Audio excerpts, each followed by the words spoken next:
Hello guys, I have been playing on the Neo Air for over 3 weeks. The one I have here has AMD 5516U with 16GB RAM and 512GB SSD. I would like to start with the problem that I was facing during last 3 weeks. The first issue is the OLED screen. One of the biggest selling points of the Neo Air is the OLED screen, but from my perspective, I will only give a passing score on this OLED panel. If I put the Neo Air with my 4-year-old iPhone and Nintendo Switch OLED side by side, we can clearly see that OLED on the Neo Air cannot compete with any of them.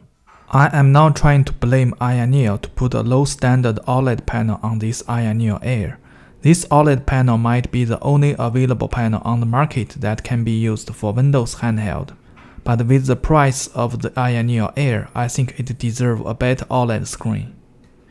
The second problem, I think, it's the speaker. This is the worst speaker I ever had in recent 3 years. I tried to use the speaker when I was playing Spider-Man Remastered. The speaker sound quality just ruined the whole gaming experience. So I quickly plugged in my headphone. Luckily, we still have the 3.5mm headphone jack on the Neo Air. Let's just do a sound comparison between the Neo Air and the Steam Deck. Causing a major disturbance. Report came in from Clinton. Over.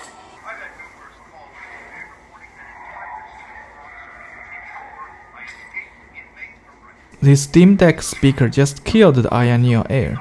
Hey Neo, before you plan to release so many new products, please try to improve the speaker on the products. I'm pretty sure gamers are more prefer the speaker on the Steam Deck over the Neo.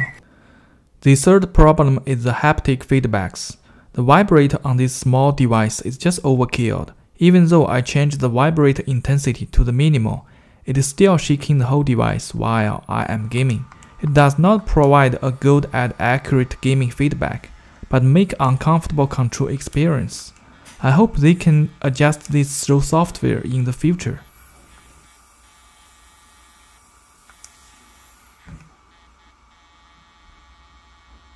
The first problem is the power button. The overall build quality of the Neo Air is amazing, but there's main design failure on the Neo Air, which is the power button.